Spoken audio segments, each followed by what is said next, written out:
Ya. Sebelumnya kami izin untuk merekam meeting ini. Bismillahirrahmanirrahim. Assalamualaikum warahmatullahi wabarakatuh. Salam Om Swastiastu, Namo Buddhaya, dan Salam Kebajikan. Perkenalkan kami dari kelompok 6 mata kuliah Geomorfologi kelas A. Pertama-tama saya ingin ucapkan banyak terima kasih kepada semua partisipan yang sudah bersedia dan meluangkan waktunya untuk join webinar kami pada hari ini. Saya jelaskan dahulu bahwa tujuan dari webinar ini adalah untuk memenuhi tugas mata kuliah geomorfologi yang ada.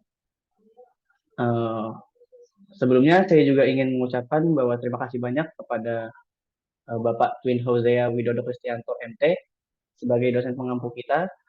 Namun sayangnya beliau tidak dapat menghadiri webinar pada hari ini. Mungkin sebelum dimulai kami memperkenalkan diri kami dulu ya, anggota kelompok 6. Boleh lanjut?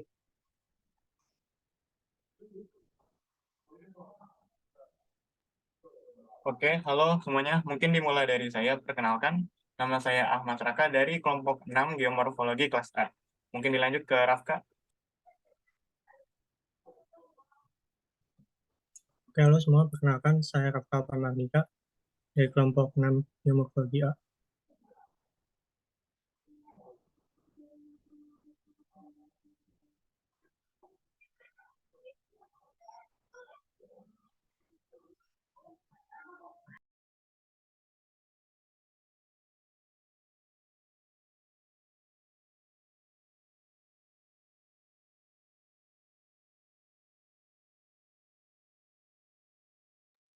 Halo, perkenalkan nama saya Syaukan Ardar dari kelompok 6 Geomorfologi.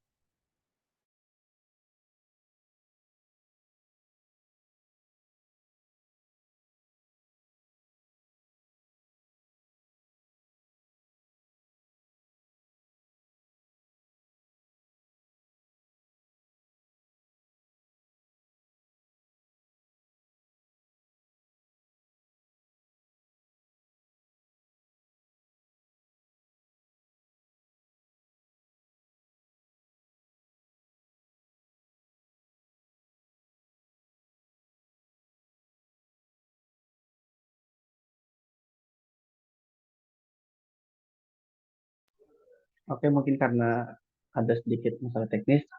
Nama saya Denarsi Ramadan, di sini saya sebagai moderator, dan juga ada teman saya Jihan Hamwafi, dan ada juga Moreno Bintang, namun sayangnya beliau hari ini sedang berhalangan hadir. Di sini saya sebagai moderator webinar kali ini, lalu ada Rafka Moreno, Rafka, Raka Syaukan dan Jihan sebagai pemateri kita pada hari ini. Oke, berlanjut.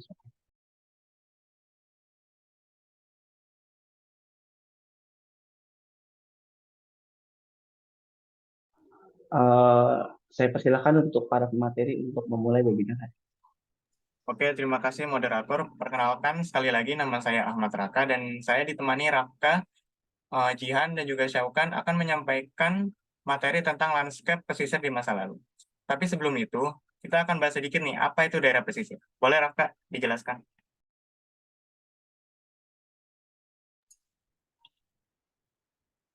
Oke, teman-teman, langsung aja ya. Sebelum kita membahas soal landscape pesisir di masa lampau, kita perlu tahu dulu apa sih pesisir itu. Jadi, secara singkat, boleh di next. Daerah pesisir merupakan landscape yang pembentukannya dikontrol oleh ombak dan air laut yang melalui beberapa proses seperti degradasi, agradasi, akibat erosi maupun deposisi. Degradasi dalam istilah geologi mengacu pada proses penurunan permukaan fluvial, seperti halnya dasar sungai atau dataran banjir akibat proses erosi. Gampangnya, degradasi ini adalah pengurangan lahan, bisa akibat banjir, dan sebagainya. Sementara agradasi adalah kebalikan dari degradasi yang artinya penambahan lahan. Dari proses-proses tersebut akan mempengaruhi morfologi atau bentuk dari landscape pesisir. Morfologi atau beberapa bentuk unit-unit bentang alam yang bisa kita temukan di pesisir sendiri, yaitu diantaranya next.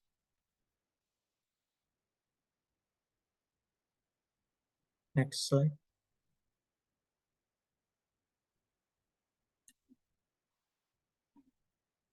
Delta. Delta adalah daerah di mana aliran sungai mulai melambat dan memungkinkan terbentuknya daerah lahan basah. Aliran yang lambat memungkinkan air dan unsur hara di dalamnya menyebar dan membentuk endapan yang kaya akan unsur hara. Next.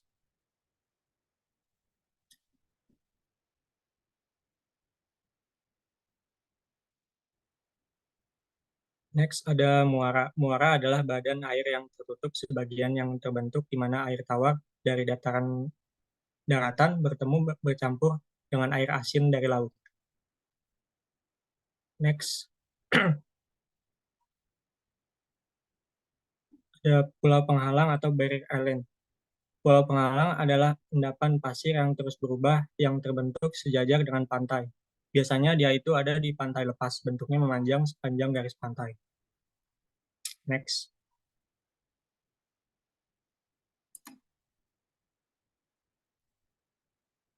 Terakhir ada spits, bentuk lahan pantai, punggungan pengendapan, atau tanggul sedimen. Bentuknya bisa dilihat seperti sedimen panjang yang mencuat. Oke, boleh next.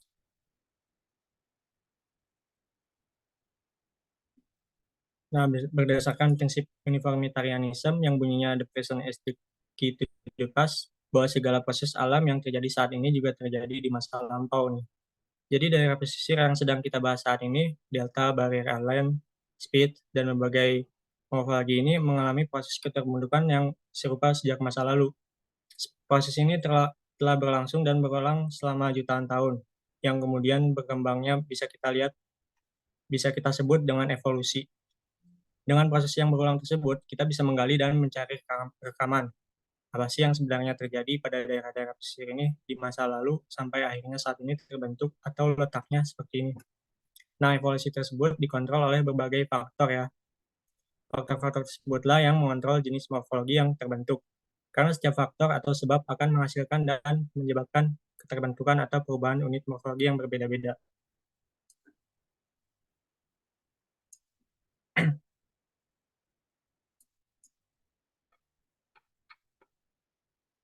Oke, lanjut ke saya. Boleh balik. Oke. Nah, jadi kan tadi udah dibahas sama Rafka mengenai secara umum apa itu daerah pesisir dan beberapa unit geomorfologi. Jadi sekarang mungkin lanjut ke faktor-faktor apa aja yang membuat geomorfologi itu berubah, yang tadinya di masa lampau berubah ke masa sekarang. Yang pertama itu ada perubahan air laut.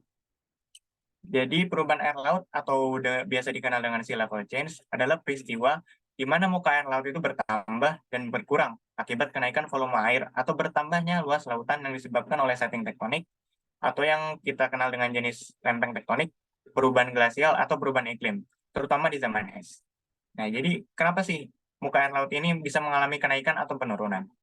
Boleh lanjut?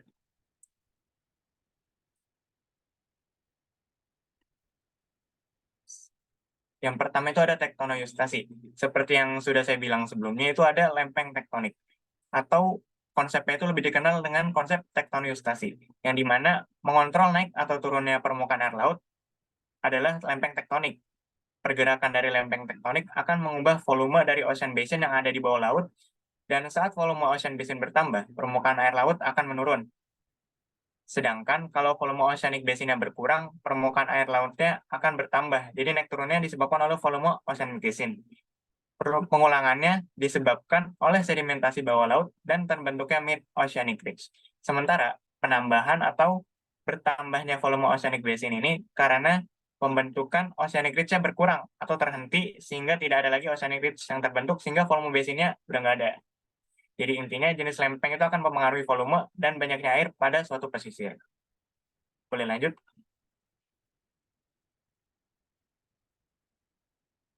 Nah, kemudian yang kedua ada glasiostasi. Glasiostasi ini, selain lempeng tektonik, penyebabnya itu adalah iklim, terutama pada saat zaman glasial dan interglasial.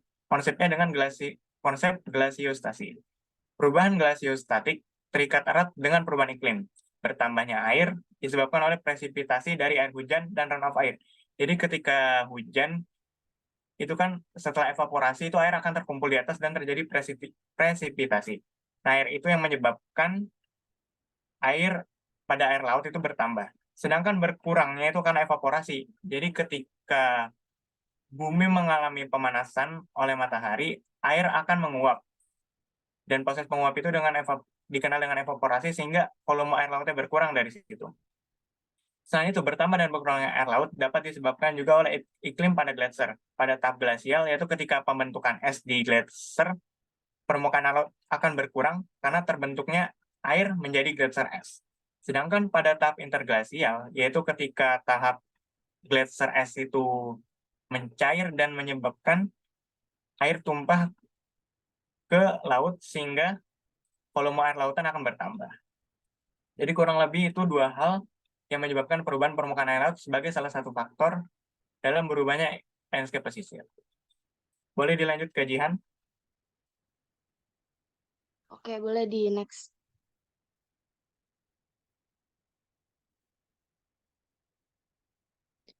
Nah, jadi perubahan akibat kenaikan atau penurunan muka air laut itu ilustrasinya bisa dilihat sebagai berikut ya.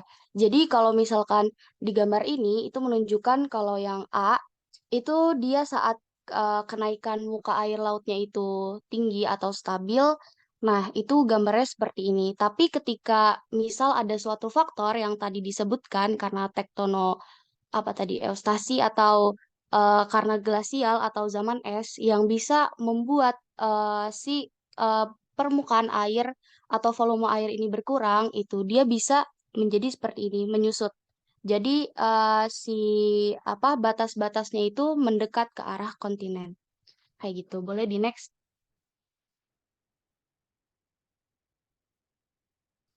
Nah, jadi perkembangan daerah pesisir itu mulai pesat sebenarnya semenjak di zaman es gitu. Jadi di era kuarter itu ada yang namanya zaman Pleistosen. Jadi di sana itu ada era glasial atau biasa kita sebut dengan zaman es, yang dimana suhu bumi itu turun sehingga perairan yang ada di bumi itu membeku.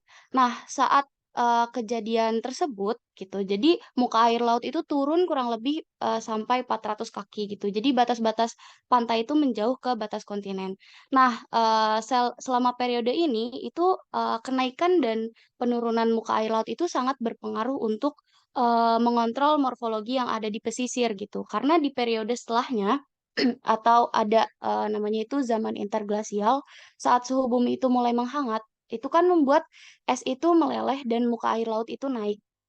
Nah, disitulah kenaikan muka air laut ini tuh sangat signifikan dan maksimal sampai akhirnya menjadi faktor utama untuk membentuk banyak unit morfologi pesisir di zaman tersebut. Gitu, boleh di next.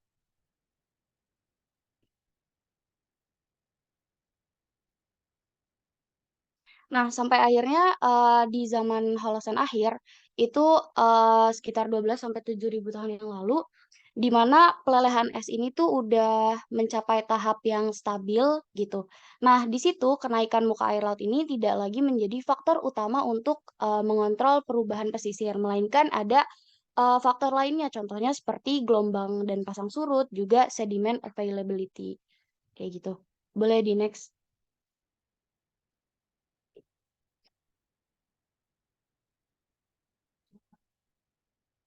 Nah, jadi gelombang dan pasang surut itu kenapa bisa menjadi salah satu faktor pembentukan morfologi pesisir? Karena dia itu kan seperti yang kita tahu ya, gelombang dan pasang surut itu kan berinteraksi langsung dengan pesisir gitu. Dan mereka tuh bisa mengakibatkan erosi di pesisir sehingga bisa mengubah morfologi di pesisir. Selain itu, next.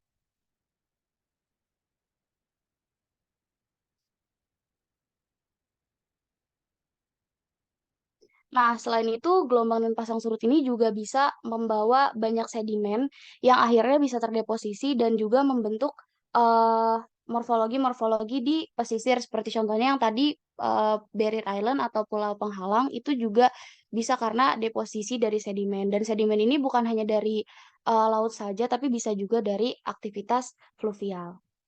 Nah, kurang lebih ada 4 faktor ya tadi. Jadi yang pertama kenaikan muka air laut, terutama untuk di zaman glasial dan interglasial. Dan setelah zaman Holosen akhir atau setelah pelelehan es itu stabil, lebih dikontrol oleh gelombang dan pasang surut serta sediment availability.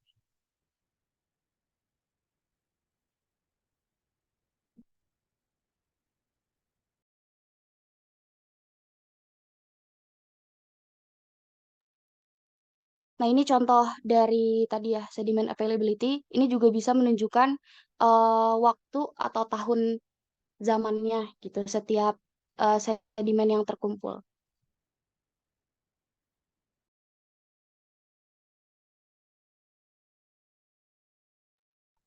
Nah, yang terakhir yang bisa juga menjadi faktor adalah bencana alam.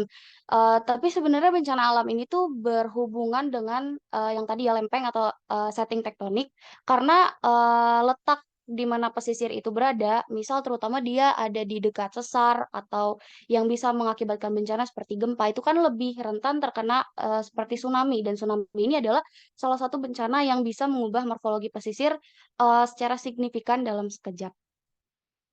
Gitu. Lanjut.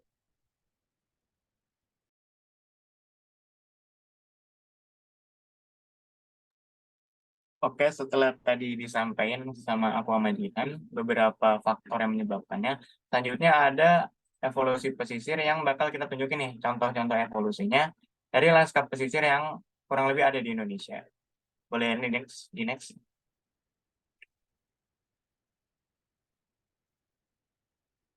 Oke, di gambar itu ada landscape pesisir, tepatnya garis pantai di pantai barat Kabupaten Tanah Laut, Kalimantan Selatan. Jadi, perubahan pada garis pantainya itu disebabkan oleh gelombang air laut dan sedimentasi dari sungai. Perubahannya itu lebih banyak terjadi karena akresi atau sedimentasi dibandingkan dengan abrasi atau gelombang laut yang mengerosi. Makanya garis pantai itu berubah karena terjadi sedimentasi di sepanjang pantai itu. Jadi dia semacam maju gitu.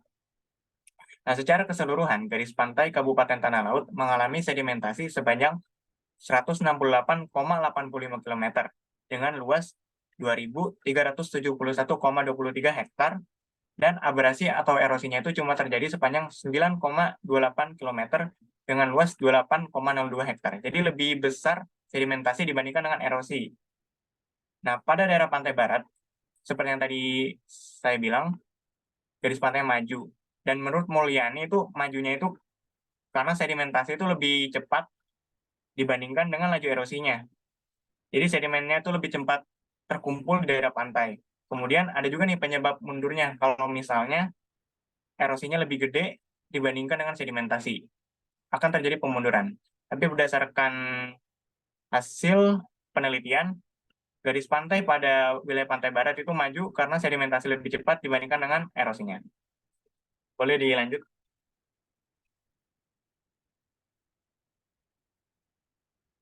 Next lagi.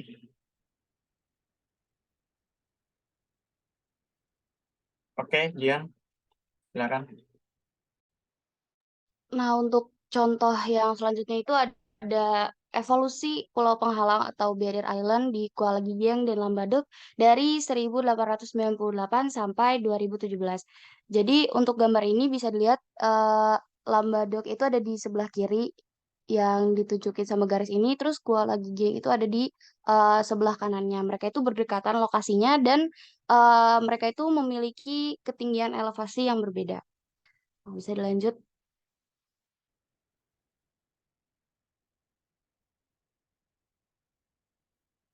Nah, jadi untuk periode 1898, 1924 sampai 1944 itu sebenarnya Pulau Penghalang atau Barrier Island itu terutama di Lambadak dan Gigiang gitu berada di posisi yang relatif stabil gitu meskipun terjadi gempa pada tahun 1907.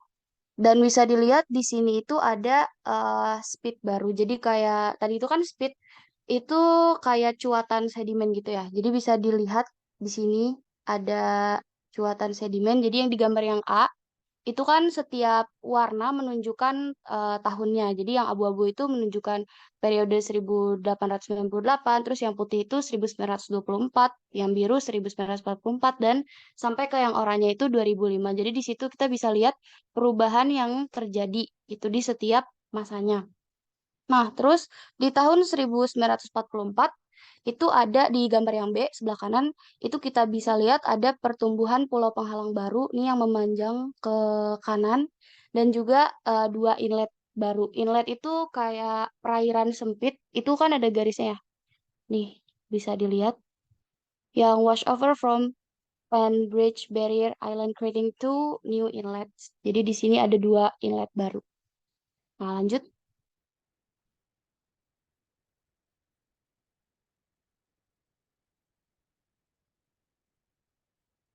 Nah, untuk periode 1944 sampai 1967 itu ada gempa bumi dan itu juga terdapat perubahan yang signifikan karena gempa bumi tadi.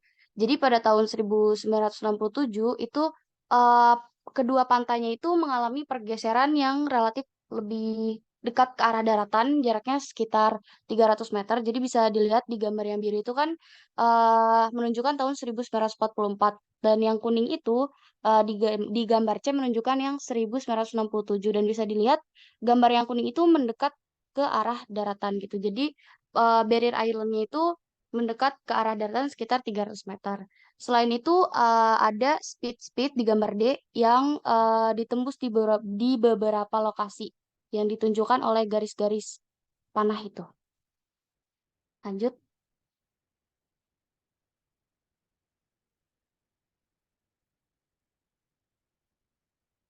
Nah, untuk periode 1967 sampai 1989 itu penghalang dan speed di kedua pantai itu relatif stabil gitu. Tapi bagian yang tadi yang di 1944 yang berwarna biru tadi itu menghilang di tahun 1967. Jadi sisa yang berwarna kuning ini yang menunjukkan Barrier Island di 1967. Bisa dilanjut?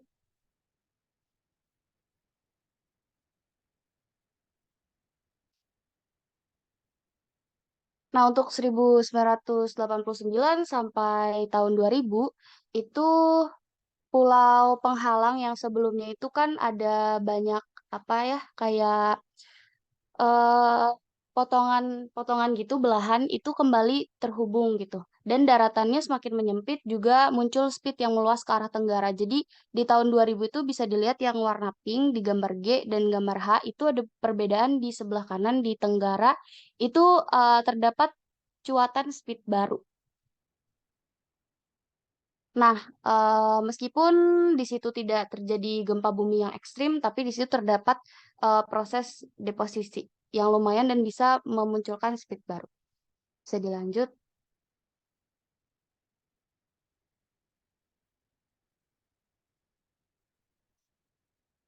Nah, untuk periode 2000, 2005 sampai 2017 itu ada yang kita kenal dengan gempa bumi di Aceh dan tsunami Aceh yang bencana ini bisa menyebabkan perubahan morfologi secara signifikan. Jadi eh, apa yang disebabkan oleh tsunami tahun 2004 itu menyebabkan pulau penghalang yang dan speed yang tadi muncul yang berwarna pink ya, yang tadi ada di Tenggara itu menghilang karena adanya tsunami tersebut. Dan setelah 14 tahun lamanya, di tahun 2017 itu mulai muncul pulau penghalang baru bisa dilihat di gambar yang J.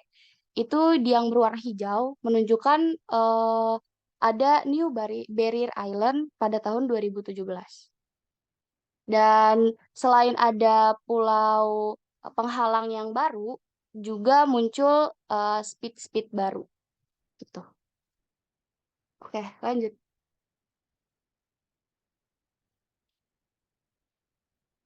Nah, faktor yang mendasari evolusi pulau penghalang tadi itu yang pertama karena tsunami, terus ada karena sistem fluvial dan laguna atau sediment availability tadi pasokan sedimen yang mempercepat untuk terbentuknya pulau penghalang, lalu ada setting tektonik, terus likuifaksi dan tsunami overwash dan subsidensi tektonik seismik.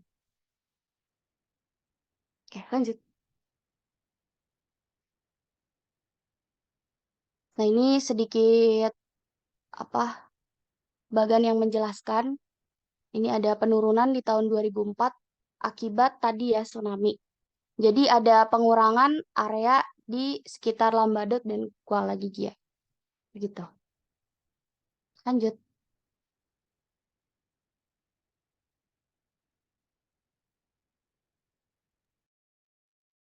Oke, berdasarkan semua pemaparan yang tadi, yang ya lumayan panjang lah ya, kesimpulan atau inti yang bisa kita ambil adalah fakta bahwa evolusi lanskap pesisir itu dari masa lalu hingga masa sekarang dipengaruhi oleh sangat banyak faktor. Mulai dari kenaikan muka air laut selama periode interglasial, terus setelahnya di mana gelombang, sedimentasi, dan segala macam tuh memiliki pengaruh yang sangat masif. Dan yang unik lagi adalah ternyata perubahan pesisir itu di setiap belahan bumi akan berbeda-beda. Jadi di Makassar, di Depok, dimanapun itu eh, pesisir itu beda-beda nantinya.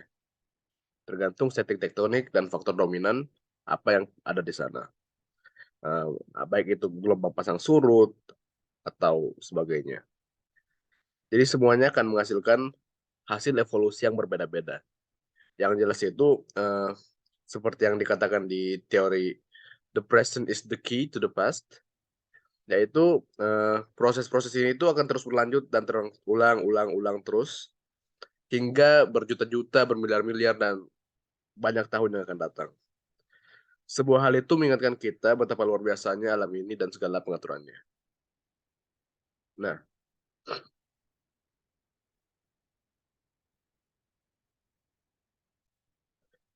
materi yang tadi itu semuanya kita ambil dari beberapa publikasi ini. Yang pertama itu dari Darmiati, analisis perubahan garis pantai di wilayah barat Kabupaten Tanah Laut, Kalimantan Selatan.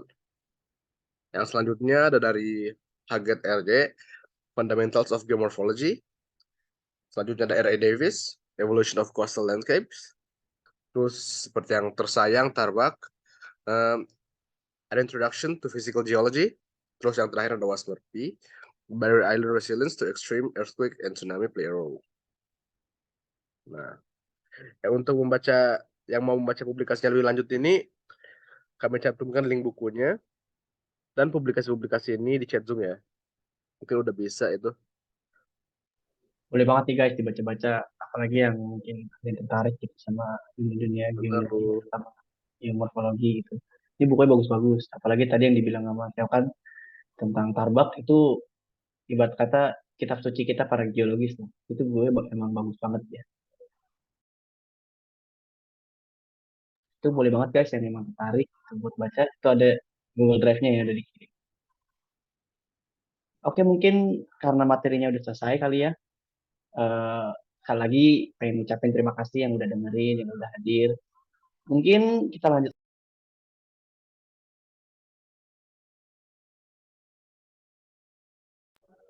aja karena mungkin udah selesai materinya. Mungkin yang ingin bertanya boleh banget pakai fitur raise hand atau mungkin chat langsung aja di Zoom chatnya.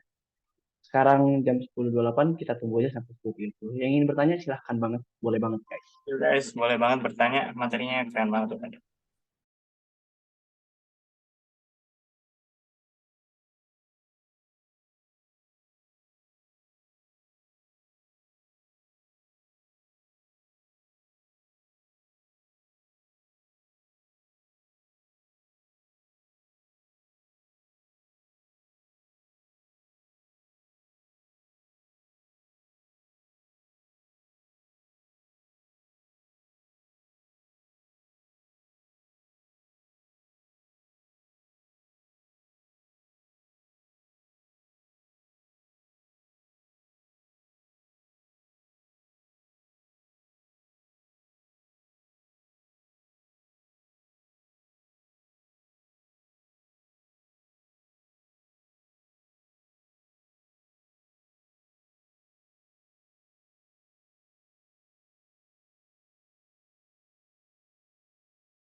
Boleh banget tuh Dava tuh.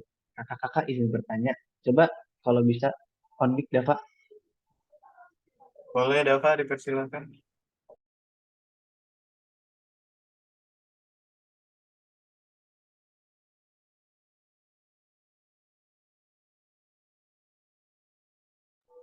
Apa Anda yang menyebabkan lempeng tektonik bergerak tuh pertanyaan Dava tuh. Ada yang mau jawab nggak? Ayo. Boleh, Jihan mungkin jawab, Ji.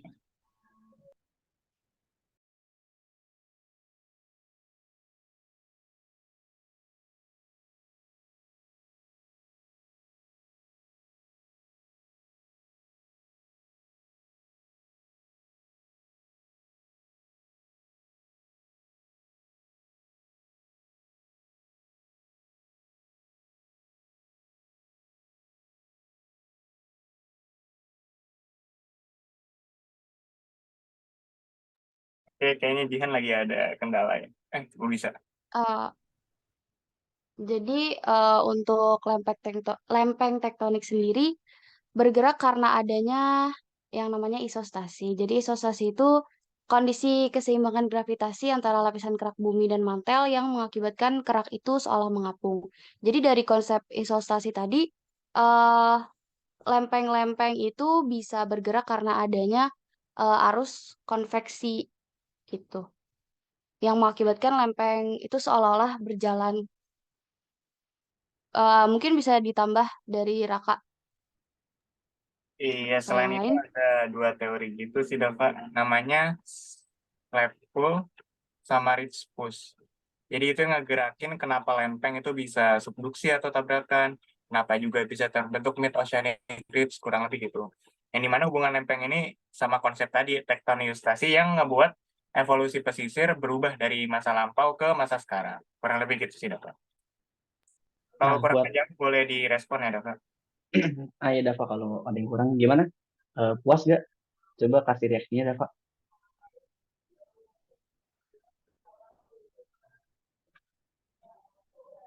Oh, sama-sama Dava. Makasih banyak udah nanya. Oke, mungkin teman-teman ada yang mau nanya lagi nggak? Kita masih terbuka nih. Kita tunggu sampai 1 menit lah. Kalau ada yang...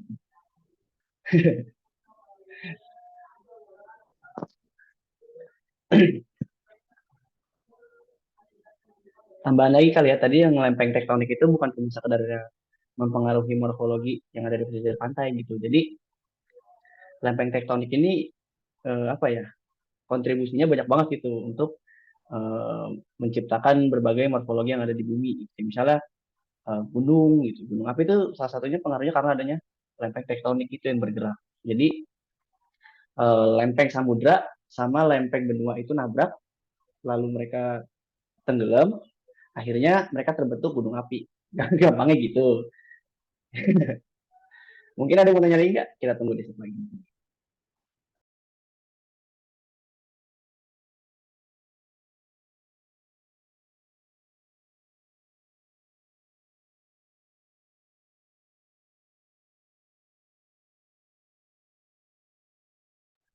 Oke, mungkin karena udah nggak ada yang mau nanya lagi, langsung aja kita ke seksi dokumentasi kali ya. Ya nggak, Rak? Boleh, boleh. Yang mau on cam atau pengen ikutan boleh banget kan? Nah, ya benar. Yang bisa on cam coba on cam deh. Tapi kalau nggak bisa nggak apa-apa. Siap, siap, siap. Dokum. Saya Iya, kasih langsung aja. Oke. Yuk, foto ya. 1, 2, 3. Oke. Oke, mantap. Ini udah berapa kali gue mau selesai bilang terima kasih, tapi sekali lagi makasih banget semua yang udah mau join dan dengerin kita nyampein materi ini. Terima kasih juga untuk Bapak Twin, walaupun dia hari ini tidak dapat hadir. Kurang lebihnya kami dari kelompok 6 izin pamit dan mohon maaf. Sekali lagi terima kasih. Wabillahi taufiq wal hidayah. Wassalamualaikum warahmatullahi wabarakatuh. Partisipan disilahkan dipersilakan untuk live. Oke, makasih banyak Sama-sama ya. Frendra. Sama-sama Oke. Frendra.